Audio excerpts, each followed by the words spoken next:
ലോകപ്രശസ്ത സാഹിത്യകാരനായ Gabriel Garcia Marquez രചിച്ച bone voyage mister president എന്ന കഥയുടെ മലയാള പരിഭാഷ. കഥയുടെ സ്വതന്ത്ര പരിഭാഷ നിർവഹിച്ചിരിക്കുന്നത് ഡോക്ടർ രാധാകൃഷ്ണൻ വേലായുധൻ. ആഖ്യാന നിർവഹണം K Vasanthi, K V Ramachandran.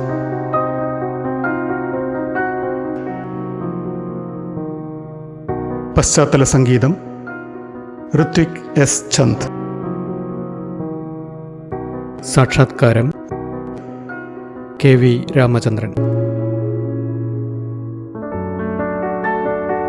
ശുഭയാത്ര മിസ്റ്റർ പ്രസിഡന്റ്.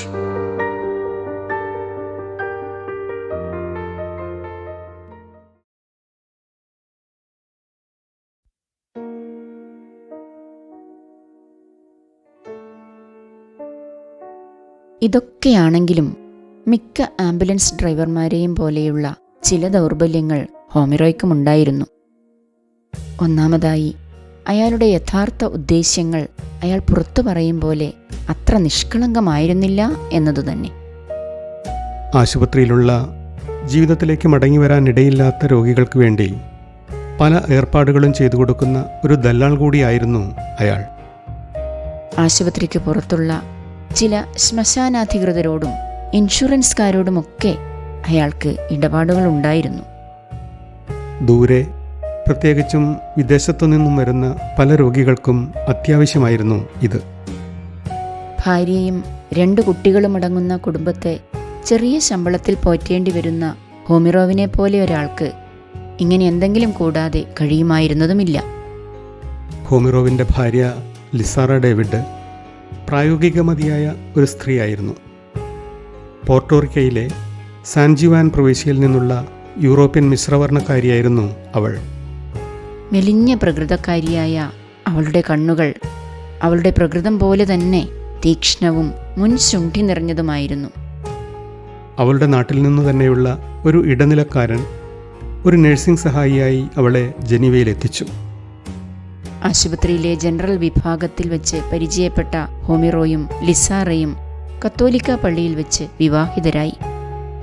അവൾ ഒരു യോറുബൻ വർഗക്കാരിയായിരുന്നുവെങ്കിലും ആഫ്രിക്കൻ കുടിയേറ്റക്കാർ കൈവശമാക്കിയ ഒരു അപ്പാർട്ട്മെൻറ്റിലെ എലിവേറ്റർ സൗകര്യമില്ലാത്ത 8ാം നിലയിൽ അവർ താമസമാരംഭിച്ചു. അവരുടെ മക്കൾ 9 വയസ്സുകാരിയായ ബാർബറയും 7 വയസ്സുകാരൻ ലാസറും ചെറിയ തോതിൽ ബുദ്ധിമാന്ദ്യമുള്ളവരായിരുന്നു. ലിസാറ ബുദ്ധിമതിയായിരുന്നുവെങ്കിലും അവൾ ഒരു നക്ഷത്രഫല വിശ്വാസിയുമായിരുന്നു. ആ വിശ്വാസം അതേ വിശ്വാസക്കാരായ മറ്റു പലരെയും പോലെ ഒരു ഗുണവും അവൾക്ക് ചെയ്തില്ലെങ്കിലും. എന്നാൽ നഴ്സിംഗിന് പുറമെ സ്വന്തം നിലയ്ക്കും ചില വരുമാനങ്ങളൊക്കെ വരുത്താൻ അവൾക്ക് കഴിഞ്ഞിരുന്നു. ധനികരായ ചില വിരുന്നുകാരെ ഒപ്പം കൂട്ടി അവർക്ക് വേണ്ടി സ്വാദിഷ്ടമായ വെസ്റ്റ് ഇൻഡീസ് വിഭവങ്ങൾ ഒരുക്കി നൽകുന്നതിലൂടെയായിരുന്നു അത്. ലിസാറയോട് താരതമ്യം ചെയ്താൽ പരിമിത വിഭവനായ ഒരാളായിരുന്നു ഹോമിറോ. എങ്ങനെയെങ്കിലും നിത്യവൃത്തി കഴിഞ്ഞു പോവുകയെന്നതിലപ്പുറം വലിയ ആഗ്രഹമൊന്നും അയാൾക്കുണ്ടായിരുന്നില്ല. എങ്കിലും അയാളുടെ നിഷ്കളങ്ക പ്രകൃതം ഒന്നുകൊണ്ട് മാത്രം ലിസാറയുടെ ജീവിതത്തിലെ ഒഴിച്ചുകൂടാനാവാത്ത ഒരാളായി തീരാനും അയാൾക്ക് കഴിഞ്ഞു.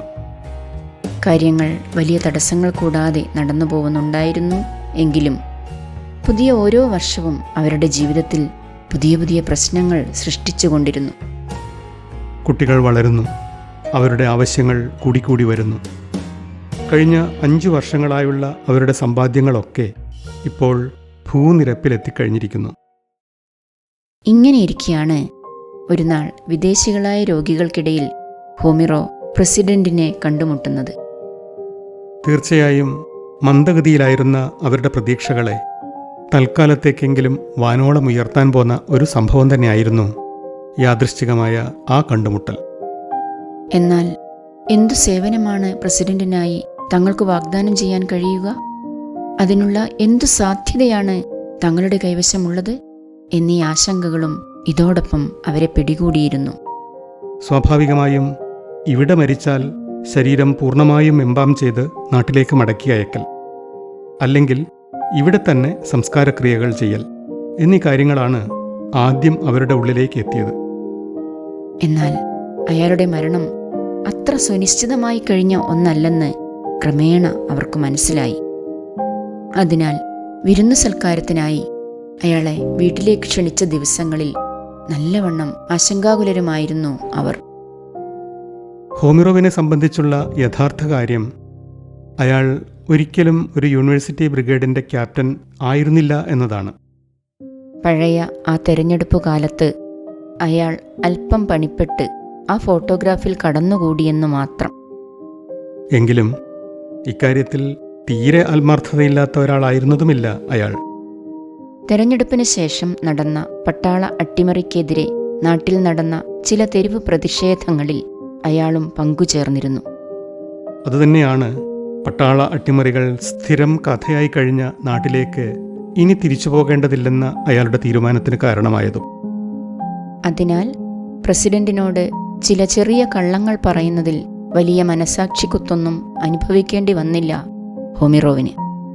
എന്നാൽ അതീവ പ്രാധാന്യമുള്ള ഒരു വ്യക്തിയാണെങ്കിലും പ്രസിഡന്റ് എന്തുകൊണ്ട് ലേഗ്രോട്ടസിലെ നാലാംകിട ഹോട്ടലുകളിൽ ഒന്നിൽ താമസിക്കുന്നു എന്ന കാര്യം ചിന്താജനകമായ ഒരു വസ്തുത തന്നെയായി അവർക്ക്. പ്രത്യേകിച്ചും ധനാഢ്യരായ പ്രവാസികൾക്ക് വലിയ സൗകര്യങ്ങൾ ചെയ്തു കൊടുക്കുന്ന ഒട്ടേറെ സ്ഥലങ്ങൾ ജനീവയിലുണ്ടായിരുന്നിട്ടും. ലേഗ്രോട്ടസിലെ ചിലവ് കുറഞ്ഞ ഒരു റെസ്റ്റോറൻറ്റിൽ നിന്നാണ് അയാൾ ഭക്ഷണം കഴിച്ചിരുന്നത്. കൂടാതെ അത് അയാളുടെ സ്ഥിരം രീതി തന്നെയാണെന്നും ഹോമിറോ കണ്ടെത്തി. വിശ്വസ്തമായ അകലം പാലിച്ചുകൊണ്ട് പ്രസിഡന്റ് അറിയാതെ അയാളെ പിന്തുടർന്നിരുന്ന ഹോമിറോ നഗരത്തിലെ പഴയ കെട്ടിടങ്ങളും ശോകമുഖമായ അന്തരീക്ഷങ്ങളുമുള്ള പല മൂലകളിലും വെറുതെ ചുറ്റിത്തിരിയുന്ന നിലയിൽ അദ്ദേഹത്തെ കണ്ടെത്തിയിരുന്നു. ചിലപ്പോൾ മഞ്ഞ പൂക്കൾ നിർലോഭം വളർന്നു നിൽക്കുന്ന ചില വെളിയിടങ്ങളിലും, ചിലപ്പോൾ കാൽവിൻ പ്രതിമയ്ക്ക് മുന്നിൽ മണിക്കൂറുകളോളം സ്വയം നഷ്ടപ്പെട്ടു നടക്കുന്ന ഒരാളെപ്പോലെയും ഹോമിറോ അദ്ദേഹത്തെ കണ്ടു. ഒരു രാത്രിയിൽ സീസണിലെ ആദ്യ മഴയിൽ ഒരു ഓവർകോട്ടോ കുടയോ പോലുമില്ലാതെ കുറേ വിദ്യാർത്ഥികൾക്കൊപ്പം ഒരു റോബസ്റ്റീൻ സംഗീത വിരുന്നിനായി ക്യൂ നിൽക്കുന്ന നിലയിലും ഹോമിറോ അദ്ദേഹത്തെ കണ്ടിരുന്നു. അദ്ദേഹത്തിന് ന്യൂമോണിയ വരാത്തതെന്തെന്ന് താൻ അതിശയിച്ചു പോയെന്ന് ഹോമിറോ പിന്നീട് ലിസാറയോട് പറഞ്ഞു. കഴിഞ്ഞ ശനിയാഴ്ചയാകട്ടെ കാലാവസ്ഥ മാറിത്തുടങ്ങിയതുകൊണ്ട് മടക്കി വയ്ക്കാവുന്ന കോളറുള്ള ഒരു കോട്ടിനായി റൂഡോറോണിലെ ഏതെങ്കിലും മാളിൽ പോകുന്നതിന് പകരം കുടിയേറ്റക്കാരായ അഭയാർത്ഥികൾ മാത്രം കയറിയിറങ്ങുന്ന ചില തെരുവ് കടകളിലാണ് അദ്ദേഹത്തെ കണ്ടത്. തീർച്ചയായും ഹോമിറോ, അദ്ദേഹത്തിനായി ഒന്നും തന്നെ ചെയ്യാനില്ല നമുക്ക്, ലിസാറ പറഞ്ഞു. പാപ്പരായി കഴിഞ്ഞവർക്കുള്ള ഏതെങ്കിലും ശ്മശാനത്തിൽ ഇപ്പോൾ തന്നെ പേര് ചേർത്ത് കഴിഞ്ഞിട്ടുണ്ടാവും അയാൾ. അയാളിൽ നിന്ന് ഒന്നും തന്നെ കിട്ടാൻ പോകുന്നില്ല നമുക്ക്. നിരവധി വർഷങ്ങളായുള്ള അയാളുടെ പ്രവാസ ജീവിതം മിക്കവാറും അയാളെ തീരെ ദരിദ്രനായ ഒരു വ്യക്തിയാക്കി തീർത്തിട്ടുണ്ടെന്ന് വരാം. മർട്ടീനിയിലെ അതിസമ്പന്നനായ പ്രവാസി എന്നതിനു പകരം അവിടുത്തെ പമ്പര വിഡ്ഢികളായ പ്രവാസികളിൽ ഒരാൾ മാത്രമായിരിക്കാം ഇപ്പോഴയാൾ, ലിസാറ ഉപസംഹരിച്ചു. എന്നാൽ ഇക്കാര്യത്തിൽ ലിസാറയോട് പൂർണ്ണമായി യോജിക്കാൻ കഴിയുമായിരുന്നില്ല ഹോമിറോവിന്. ജനീവയിൽ നിയമപഠനം നടത്തുന്ന കാലത്ത് ഒരു നിർമ്മാണ കമ്പനിയിൽ പാർട്ട് ടൈം ജോലി ചെയ്താണ് പ്രസിഡന്റ് ജീവിച്ചിരുന്നതെന്ന കാര്യം താൻ പലയിടത്തും വായിച്ചിട്ടുണ്ടെന്ന് അയാൾ പറഞ്ഞു. തികച്ചും വ്യത്യസ്തനായ ഒരാൾ തന്നെയാണ് അദ്ദേഹം എന്ന് തന്നെയാണ് നാട്ടുകാരിലധികവും ഇപ്പോഴും വിശ്വസിക്കുന്നത്. എന്നാൽ താൻ പ്രസിഡന്റിനൊപ്പം ഒരാഡംബര ഹോട്ടലിൽ ഊണുകഴിച്ചുവെന്ന വാർത്തയുമായി ഹോമിറോ വന്ന ദിവസമാകട്ടെ ചെറിയൊരു ഭൂകമ്പം തന്നെ നടന്നു ആ വീട്ടിൽ. പ്രസിഡന്റിനൊപ്പം ഭക്ഷണം കഴിച്ചിരിക്കാമെങ്കിലും അതൊരാഡംബര ഹോട്ടലിൽ ആയിരുന്നില്ലെന്ന് തന്നെ ലിസാറ വാദിച്ചു. കൂടാതെ എന്തുകൊണ്ട് ഹോമിറോവിന് തങ്ങൾ മനസ്സിൽ കൊണ്ടു നടക്കുന്ന പദ്ധതികളിൽ ഒന്നുപോലും പ്രസിഡന്റിനോട് അവതരിപ്പിക്കാനായില്ല? കുട്ടികൾക്ക് ഏതെങ്കിലും തരത്തിലുള്ള ഒരു സ്കോളർഷിപ്പ്, അദ്ദേഹവുമായുള്ള പരിചയം വെച്ച് ഹോമിറോവിന് ആശുപത്രിയിൽ കുറെ കൂടി നല്ല ഒരു ജോലി, അങ്ങനെ എന്തെങ്കിലും. കൂടാതെ മാർട്ടീനിയിലെ ചിലർ ചെയ്യാറുള്ളതുപോലെ മരിച്ചു കഴിഞ്ഞാൽ ശരീരം കഴുകന്മാർക്കെറിഞ്ഞുകൊടുക്കാനാണ് അദ്ദേഹം തീരുമാനിച്ചിരിക്കുന്നതെന്നും പറഞ്ഞു കേൾക്കുന്നു. ഒന്നുമില്ലെങ്കിലും ഒരു മുൻ പ്രസിഡന്റ് അല്ലേ അദ്ദേഹം? അതിനനുസരിച്ചുള്ള സംസ്കാരകർമ്മങ്ങൾ ഉറപ്പുവരുത്താൻ എന്തുകൊണ്ട് അദ്ദേഹം ആഗ്രഹിക്കുന്നില്ല? അടുത്ത വ്യാഴാഴ്ച വൈകുന്നേരം പ്രസിഡന്റ് തങ്ങളോടൊപ്പം ഭക്ഷണം കഴിക്കുമെന്ന ഹോമിറോയുടെ വാക്കുകൾ കേട്ടപ്പോഴാകട്ടെ അവിടുത്തെ ഭൂകമ്പം അഗ്നിപർവ്വത സ്ഫോടനം തന്നെയായി. അതു നന്നായി. ഞാൻ നൽകുന്ന അഴുകിയ ചെമ്മീൻ കറി കഴിച്ച് അജീർണം വന്ന് ഇവിടെ തന്നെ ഒടുങ്ങാനായിരിക്കും അയാളുടെ വിധി. കുട്ടികളുടെ പഠിത്തത്തിനായി നാം കരുതി വച്ചിരിക്കുന്നതിലെ അവസാന തുള്ളികൾ ഒഴിച്ചുകൊടുത്ത് അയാളുടെ അന്ത്യകർമ്മങ്ങൾ ചെയ്യുകയുമാവാം. ലിസാറ പൊട്ടിത്തെറിച്ചു. ഇതൊക്കെയാണെങ്കിലും ഈ വക സ്ഫോടനങ്ങൾ നടന്നതിൻ്റെ അടുത്ത ദിവസം തന്നെ ഹോമിറോവിനോടുള്ള വഴക്കുകൾ അവസാനിപ്പിച്ച് പക്വമതിയായ ഒരു വീട്ടമ്മയുടെ നിലയിലേക്ക് ഉയരാനും ലിസാറയ്ക്ക് കഴിഞ്ഞു. അടുത്ത ദിവസം തന്നെ 3 വെള്ളിത്തളികകളും ഒരു ക്രിസ്റ്റൽ സലാഡ് ബൗളും ഒരയൽക്കാരിയിൽ നിന്ന് അവൾ കടം വാങ്ങി. മറ്റൊരുവളിൽ നിന്ന് ഒരു ഇലക്ട്രിക് കോഫി പാത്രവും മൂന്നാമതൊരുവളിൽ നിന്ന് 2 പുതിയ മേശവിരികളും ഒരു ചൈനീസ് കോഫി സെർവറും. വീട്ടിലെ പഴയ കർട്ടനുകളെല്ലാം മാറ്റി അവൾ പുതിയവ നിവർത്തിയിട്ടു. ആഘോഷ ദിവസങ്ങളിൽ മാത്രം ചെയ്യാറുള്ളതുപോലെ ഫർണിച്ചറുകളുടെ വിരികളെല്ലാം മാറ്റി പുതിയവ വിരിച്ചു. തങ്ങളുടെ ദരിദ്രാവസ്ഥയിലും മഹനീയനായ അതിഥിയോടുള്ള ആദരസൂചകമായി അവൾ ഒരു ദിവസം മുഴുവനെടുത്ത് തറ കഴുകി വൃത്തിയാക്കുകയും ജനാലകളിലെ പൊടി തുടച്ച് തിളക്കമുള്ളതാക്കുകയും എല്ലാ സ്ഥാവര സാമഗ്രികളെയും ആകർഷകമായ വിധം പുനഃക്രമീകരിക്കുകയും ചെയ്തു. വ്യാഴാഴ്ച രാത്രി 8ാം നിലയും നടന്നു കയറിയതിനു ശേഷമുള്ള അവസാന നിശ്വാസത്തിനു ശേഷം അത്യന്തം പ്രസന്നവദനായി തന്നെയാണ് പ്രസിഡന്റ് തൻ്റെ ആതിഥേയർക്ക് മുന്നിൽ പ്രത്യക്ഷനായത്. പഴയതെങ്കിലും പുതിയതിൻ്റെ ചന്തമുള്ള കോട്ടും പകുതി മുറിച്ച കുമ്പളങ്ങയുടെ ആകൃതിയിലുള്ള തൊപ്പിയും വലതുകൈയിൽ ലിസാറയ്ക്കുള്ള ഒരു ഡേസിപ്പൂവും. അദ്ദേഹത്തിൻ്റെ പ്രൗഢമെങ്കിലും കാരുണ്യമുള്ള നോട്ടവും മഹാന്മാരായ വ്യക്തികൾക്ക് മാത്രം സാധ്യമായ വശ്യമായ പെരുമാറ്റ രീതികളും ഒറ്റ കാഴ്ചയിൽ തന്നെ ലിസാറയെ പ്രസിഡന്റിൽ ആകൃഷ്ടയാക്കി തീർത്തു. എങ്കിലും പ്രസിഡന്റിനെക്കുറിച്ച് അവൾക്കുണ്ടായിരുന്ന സമ്മിശ്ര സ്വഭാവമുള്ള ചിന്തകൾക്ക് അപ്പോഴും മാറ്റമൊന്നും വന്നിരുന്നില്ല. അടുക്കളയുടെ ജനാല തുറന്നിട്ട് തന്നെയാണ് അവൾ ചെമ്മീൻ കറി പാചകം ചെയ്തിരുന്നത്. കാരണം അദ്ദേഹത്തെ സംബന്ധിച്ചിടത്തോളം അത് അപ്രധാനമായ ഒരു വിഷയം തന്നെ ആയിരിക്കുമെന്നാണ് അവൾ കരുതിയിരുന്നത്. എന്നാൽ ഉള്ളിലേക്ക് ആദ്യകാൽ വെച്ചപ്പോൾ തന്നെ കണ്ണും മൂക്കും നന്നായി വിടർത്തുകയും കൈകൾ ആഹ്ലാദകരമായി ഉയർത്തിപ്പിടിക്കുകയും ചെയ്ത് ആഹാ, നമ്മുടെ കരീബിയൻ കടലിന്റെ മണം എന്ന് അദ്ദേഹം ഉരുവിട്ടത് ലിസാറയെ സംബന്ധിച്ചിടത്തോളം അവളുടെ പ്രതീക്ഷയ്ക്കപ്പുറമുള്ള ഒരു പ്രതികരണം തന്നെയായിരുന്നു. എന്നാൽ ഏതെങ്കിലും പൂന്തോട്ടത്തിൽ നിന്ന് പറിച്ചെടുത്തതെന്ന് അവൾക്കുറപ്പുണ്ടായിരുന്ന ഒരു ഡെയ്സിപ്പൂവല്ലാതെ മറ്റൊന്നും കയ്യിൽ കരുതാതെയുള്ള അയാളുടെ വരവിൽ അവൾക്ക് ചെറുതല്ലാത്ത ഒരു നീരസവും തോന്നി. കൂടാതെ വീട്ടിലെ ചുമരുകളിൽ മുഴുവൻ ഹോമിറോ പതിച്ചു വെച്ചിരിക്കുന്ന പഴയ തിരഞ്ഞെടുപ്പുകാല ചിത്രങ്ങളിലും പ്രസിഡന്റായി തിരഞ്ഞെടുക്കപ്പെട്ട ആഹ്ലാദകരമായ മുഹൂർത്തത്തിന്റെ ചിത്രത്തിലും തിരഞ്ഞെടുപ്പ് വിജയത്തിന്റെ ആഹ്ലാദത്തോടൊപ്പം തന്നെ ആൾക്കൂട്ടത്തോടുള്ള ചെറിയ തോതിലെങ്കിലുമുള്ള ഒരു അവഗണനാഭാവവും നിഴലിക്കുന്നില്ലേ എന്നൊരു സംശയവും ലിസാറയിൽ നിലനിൽക്കുന്നുണ്ടായിരുന്നു.